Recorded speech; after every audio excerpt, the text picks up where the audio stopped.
Уважаемые коллеги, сегодня вся страна отмечает День российской науки. Российская наука, отечественная наука, имеет славные традиции.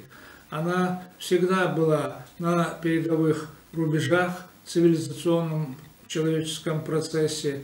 И в настоящее время мы видим, что российские ученые достигают очень больших, значительных успехов в общем процессе развития мировой науки. В этом ряду и чеченская наука, и представители науки, которые работают в нашей Чеченской Республике, тоже работают очень напряженно, интенсивно, добиваются больших успехов.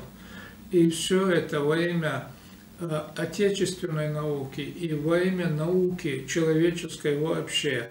Мы желаем всем представителям научного сообщества страны Чеченской Республики, вузов Чеченской Республики и нашего Института чеченского языка здоровья, благополучия, новых успехов в творческих исканиях. Дай Бог всем здоровья и благополучия. Спасибо за внимание.